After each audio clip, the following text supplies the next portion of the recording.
নমস্কার, বাংলা সংবাদ থেকে আমি দীপঙ্কর ঘোষ। এই রাজ্যে তৃণমূল কংগ্রেস এই সরকার একটা নিয়ম চালু করেছে যে যারা তৃণমূল করবে, তৃণমূলের নেতা নেত্রীরা যা খুশি বলতে পারে, যা খুশি করতে পারে।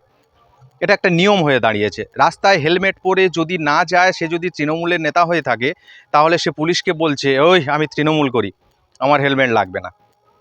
যে যেখানে খুশি অন্যায় করতে পারবে। ধর্ষক তৃণমূলের হলে তার কোনো শাস্তি হবে না। এই রকম ধরনের ঘটনা বহু আপনারা দেখেছেন। পুলিশ শিক্ষককে রাস্তায় ফেলে লাথি মারছে, বিরোধী দল করার অপরাধে কারোর ঘর জ্বালিয়ে দিচ্ছে, কারোর প্রাণ কেড়ে নিচ্ছে। এই রকম একাধিক ঘটনা। সেই রকম একটি ঘটনা দেখা গেল যেখানে তৃণমূলের নেতা একজন রেফারিকে লাথি মারছে। সেই রেফারি কিন্তু পেশায় একজন শিক্ষক।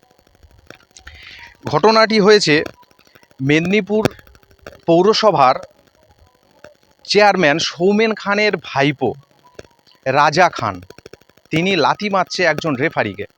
কত বড় ঔদ্ধত্য, কত বড় সাহস, কোন জায়গায় এই দল এই নেতাদেরকে নিয়ে গেছে সেটা বলার অপেক্ষা রাখেন। এই রাজ্যের মানুষ প্রত্যেকেই বুঝতে পারছেন যে এটা একটা স্বৈরাচারী শাসন ব্যবস্থা এই রাজ্যে চলছে।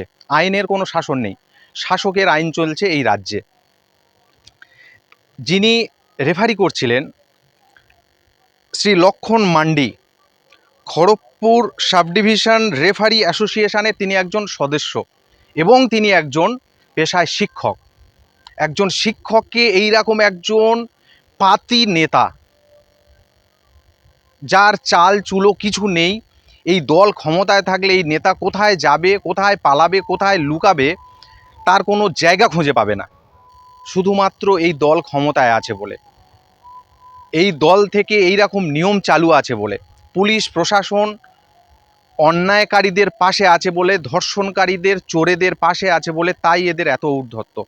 যেদিন এই দল থাকবে না, এই বাংলার মানুষ এই দলকে যেদিনে সরিয়ে দেবে, যেদিনে বিসর্জন দেবে, সেই দিনে এরা কোথায় পালাবে তার কোনো হদিশ পাওয়া যাবে না।